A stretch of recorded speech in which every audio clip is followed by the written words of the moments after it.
5 August Sheikh Hasina ভারতে প্রথমবারের মতো জনসম্মুখে আসছেন, প্রকাশ্যে কথা বলবেন, তার চেহারা মানুষ দেখবে, সেটা বিভিন্ন প্ল্যাটফর্মে সরাসরি সম্প্রচারিত হবে।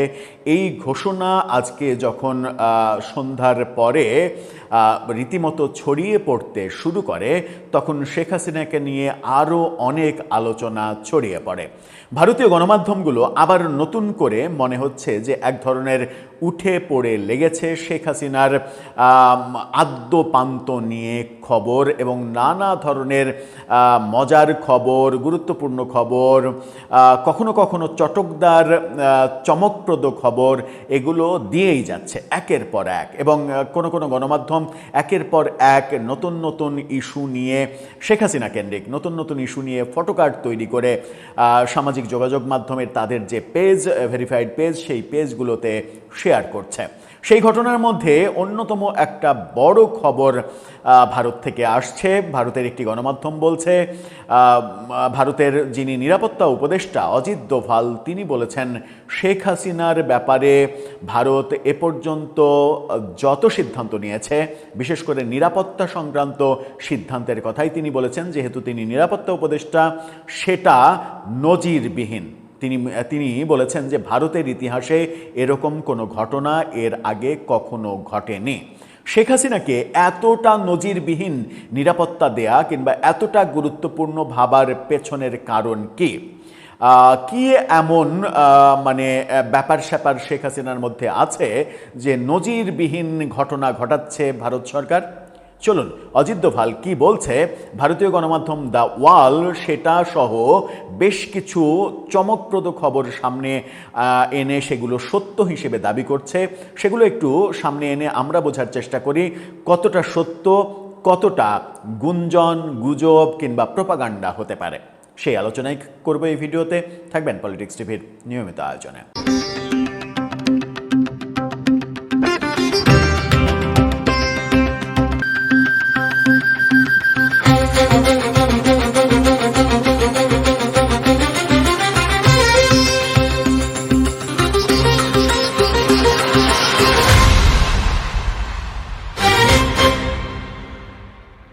দর্শক, বলছিলাম শেখ হাসিনাকে ভারতের ইতিহাসে নজিরবিহীন নিরাপত্তা দেওয়া হয়েছে, এটা ভারতের ইতিহাসে আর কখনো ঘটেনি, এমনটা মন্তব্য করেছেন অজিত দোভাল।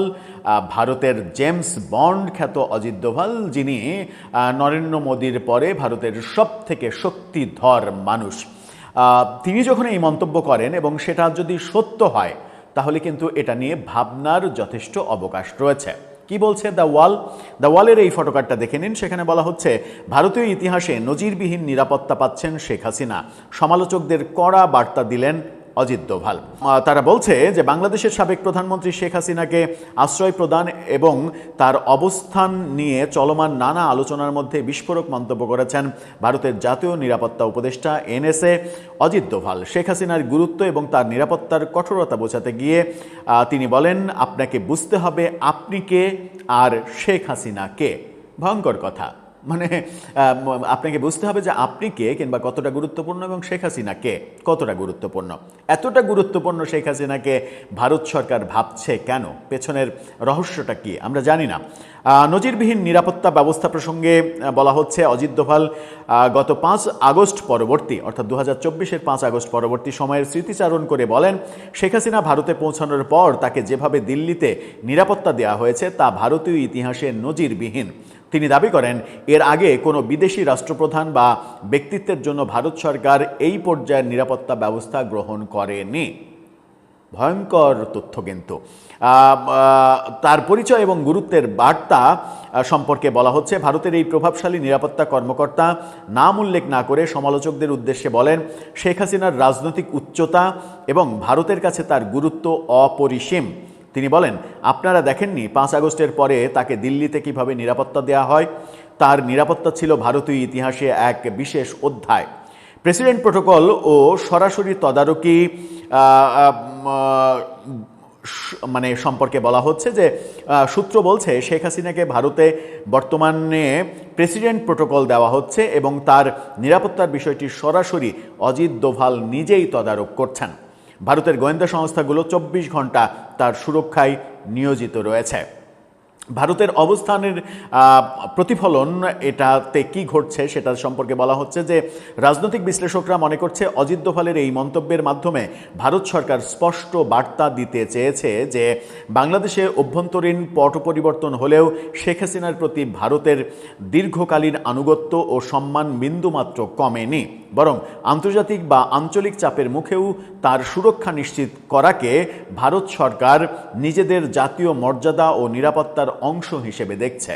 খুবই গুরুত্বপূর্ণ কথা।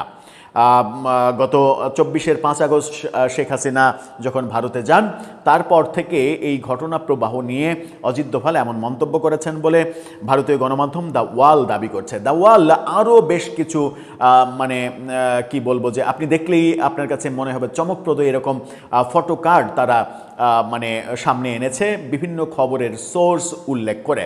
যেমন আপনাদের সেইগুলোর মধ্যে দুটো ফটো কার্ড দেখাতে চাই। একটা হচ্ছে যে শেখ হাসিনার সঙ্গে জয়শঙ্করের পুরনো কোনো সময়ের মিটিংয়ের একটা ছবি দিয়ে বলছে সব কিছু মোকাবেলায় প্রস্তুত, ডিসেম্বরেই ফিরছি, ভারত থেকে শেখ হাসিনার নতুন হুঁশিয়ারি। এখানে দ্য ওয়াল আবার নিশ্চিত করছে ব্যাপারটা ডিসেম্বরের মধ্যে না, ডিসেম্বরে। তাহলে কি শেখ হাসিনা পরিকল্পনা ফাইনাল করেছেন যে আগে ফিরবেন না, ডিসেম্বরেই ফিরবেন? আমরা জানি না। আরেকটা ফটো কার্ডে শেখ হাসিনার ছবি ব্যবহার করে তারা বলছে আমি কোনো কিছুর পরোয়া করি না, ডিসেম্বরেই আসছি, ভারত থেকে শেখ হাসিনার নতুন বার্তা। এরকম ফটো কার্ড এবং নতুন নতুন নিউজে গড়ের যে বাংলাদেশ সফর, সেই বাংলাদেশ সফরের পরে দীনেশ ত্রিবেদী, ভারতের রাষ্ট্রদূত ঢাকায় নিযুক্ত, তিনি যে গড়ের সঙ্গে মিটিং শেষেই দিল্লিতে উড়াল দিলেন, এই প্রেক্ষাপট থেকে শুরু করে গত 2 দিন ধরে ভারতীয় বিভিন্ন গণমাধ্যম শেখ হাসিনার ব্যাপারে নতুন করে আবার সরব হয়েছে। এই নতুন করে সরব হওয়াটা নেগেটিভ নাকি পজিটিভ বাংলাদেশের জন্য, সেটা একটা বড় ভাবনা। কারণ শেখ হাসিনার 24-এ সরকার পতনের পরে তিনি এবং তার নেতারা দেশ থেকে চলে যাওয়ার পরে ভারতীয় কিছু মিডিয়া প্রতিনিয়ত অনেক প্রোপাগান্ডা চালিয়েছে, যে প্রোপাগান্ডার মাঝে কোনটা যে আসল সত্য খবর সেটা খুঁজে পেতে আমাদের আসলে বেগ পেতে হয়েছে। সেরকম অবস্থা আবার চালু হচ্ছে নাকি অন্য কিছু হচ্ছে? যদিও আমরা ইন্ডিয়া টুডেও ওই সময় খুব একটা যে পজিটিভ রোল প্লে করেছে তা আমরা দেখিনি। তবে এই দীর্ঘ 2 বছরে একটা গণমাধ্যমকে আমরা লক্ষ্য করেছি খুব একটা গুজব তারা ছড়ায় না, সেটা হচ্ছে যে ভারতের একটা আঞ্চলিক ইংরেজি অনলাইন নর্থ ইস্ট নিউজ এই গুজবে রিপাবলিক বাংলার মতো গুজবে নিজেদেরকে সামিল করেনি। এরকম 2-4টা গণমাধ্যম তো রয়েছে, কিন্তু সবথেকে বড় যে ব্যাপারটা সেটা হচ্ছে যে গুজব নাকি সত্য নাকি প্রোপাগান্ডা, গুঞ্জন নাকি অতিকথন নাকি অতি চমকপ্রদ নিউজ আইটেম হিসেবে সামনে জনগণকে খাওয়ানোর ব্যবস্থা, সেগুলো যাই হোক না কেন, এই সামনে 5 আগস্টকে কেন্দ্র করে যখন শেখ হাসিনার সরকার পতনের 2 বছর পূর্তি হচ্ছে, সেটাকে নিয়ে ভারত এবং ভারতীয় গণমাধ্যম নতুন করে যে আবার আদা জল খেয়ে মাঠে নেমেছে এবং মাঠে তারা সরব হয়েছে, এটা আমাদের কাছে খুবই স্পষ্ট বার্তা। সেই বার্তাটা বাংলাদেশের জন্য কল্যাণকর নাকি ক্ষতিকর সেটা হয়তো এখন আমরা বুঝতে পারবো না, সময়ই বলে দেবে এর পরিণতি কোন দিকে যায়। দর্শক, আপনার মন্তব্য এই ব্যাপারে জানিয়ে লিখতে পারেন আমাদের কমেন্ট বক্সে।